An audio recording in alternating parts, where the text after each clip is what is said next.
لعلاقات الجزائرية المغربية. تشير إلى العلاقات الثنائية بين الجزائر والمغرب، وهما دولتان جارتان في شمال إفريقيا.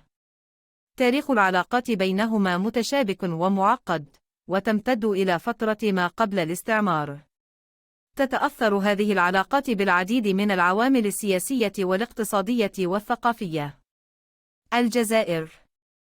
تعد الجزائر دولة تقع في شمال إفريقيا، وهي تحدها المغرب من الشرق وتونس وليبيا من الشرق الجنوبي. تتميز بتاريخ غني وثقافة متنوعة، وتعد الجزائر من أكبر الدول الإفريقية من حيث المساحة. تلعب دورا هاما في الشؤون الإقليمية والدولية. المغرب. تعد المغرب دولة تقع في شمال غرب إفريقيا، وتحدها البحر الأطلسي والبحر الأبيض المتوسط من الشمال والشرق. تتميز المغرب بتاريخه العريق وتراثه الثقافي الغني، وتعد ملكية الصحراء المغربية واحدة من القضايا الرئيسية التي تؤثر في العلاقات بين المغرب والجزائر. الصحراء المغربية.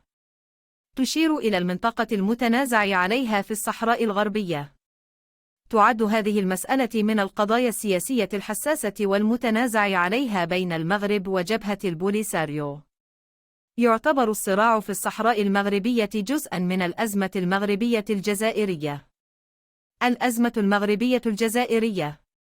تشير إلى الاحتقان والتوتر السياسي بين الجزائر والمغرب، والذي يمتد على مدى عقود.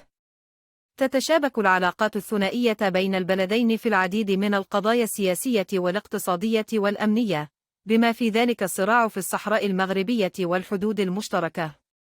العلاقات المغربية الجزائرية. تعبر عن العلاقات الثنائية بين المغرب والجزائر، والتي تتأثر بالعديد من العوامل السياسية والاقتصادية والثقافية. يشمل نطاق هذه العلاقات التعاون الاقتصادي والثقافي والأمني، ولكنها أيضاً تشهد توترات وخلافات متكررة. الصحراء الغربية. تشير إلى المنطقة المتنازع عليه بين المغرب وجبهة البوليساريو في شمال غرب إفريقيا.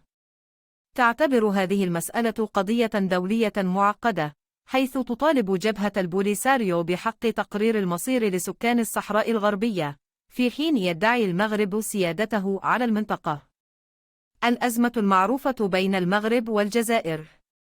تشير إلى الصراع والتوتر المستمر بين المغرب والجزائر على مدى سنوات عديدة.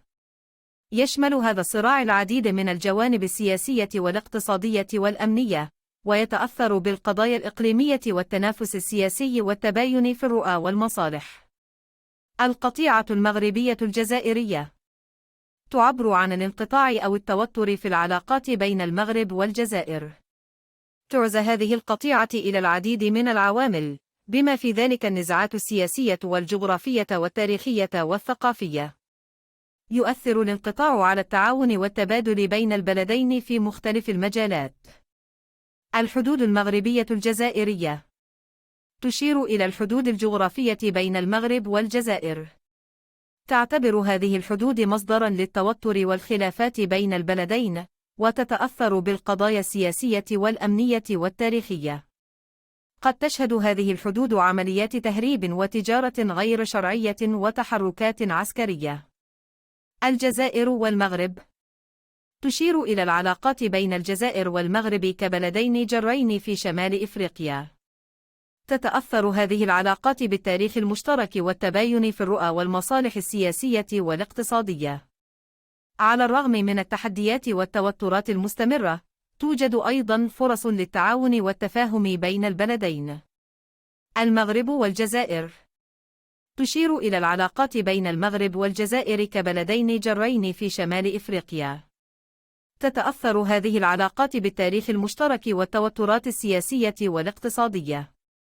تتنوع العلاقات بين البلدين بين التعاون والتباعد والتوتر، وتعد القضايا السياسية الحساسة مثل الصحراء الغربية أحد أبرز المسائل المؤثرة على العلاقات.